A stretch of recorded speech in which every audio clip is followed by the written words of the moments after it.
আমাদের সংস্কৃতি, আমাদের সংস্কার সর্বদা থাকবে আমাদের সাথে। ভারতের মহান গ্রন্থ আর কাব্যের সম্পূর্ণ সংকলন। সাবস্ক্রাইব করুন তিলক।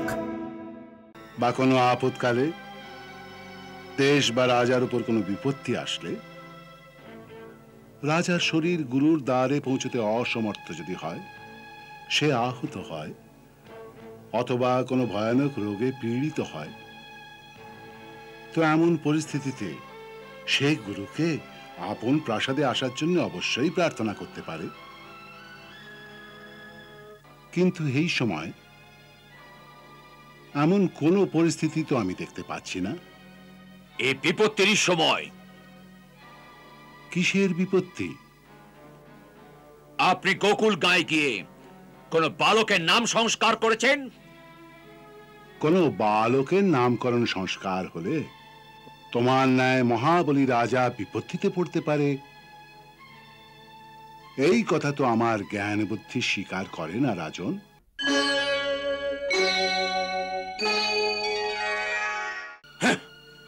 আমি এই বৃথা তর্ক বা বিতর্ক চাই না। আমি শুধু জানতে চাই যে আপনি গোকুলে গিয়ে কোন বালকের নাম সংস্কার করেছেন?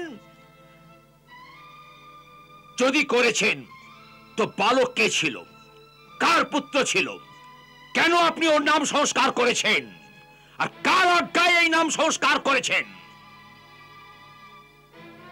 আপনার প্রথম প্রশ্নের উত্তর তো এই যে আমি গোকুল গাঁয়ে যাইনি। আমি কেবল যমুনার তীরে শাণ্ডিল্য ঋষির আশ্রমে গিয়েছি আর ফিরে এসেছি। যদি আপনার কোনো গুপ্তচর গোকুলে থাকে, সেও এই বিষয় স্বীকার করবে যে আমি কদাপি গোকুলে যাইনি।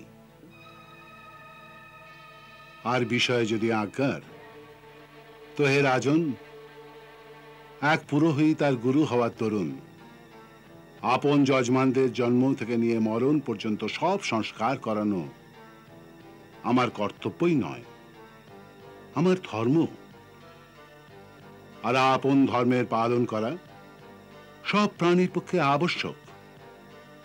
আর এর জন্য কারো আজ্ঞা হোক বা না হোক, তাতে ধর্ম পালনে কখনো কোনো রকম অন্তরায় হয় না। তাই আপন ধর্ম পালন করতে আমার কারো আজ্ঞার আবশ্যকতা নেই। আমি এখানকার রাজা, আমার আজ্ঞা বিনা কোনো কার্যই হয় না।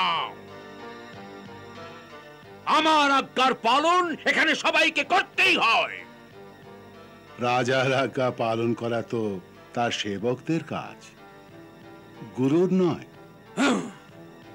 গুরু রাজার সেবক হয় না, তার পথ প্রদর্শক হয়। তাই গুরুর কাজ হলো আজ্ঞা দেয়া, আজ্ঞা পালন করা নয়। আমায় বৃথা ভাষণ শোনাবেন না। ওই বালক কে ছিল এই প্রশ্নের উত্তর দিন। এ আমার আজ্ঞা। আপনি আজ্ঞা হয়তো দিতে পারেন, কিন্তু আপনার এই অধিকারকে আমি এখন অবধি স্বীকার করি না রাজন। এ ভুলবেন না, যে রাজার আজ্ঞার পালন করে না, রাজা তাকে দণ্ড দেয়। দণ্ড দেবার জন্য ন্যায় আর সদাচারের শক্তি হওয়া উচিত। শক্তি? শক্তি তো রাজার এই তলোয়ার।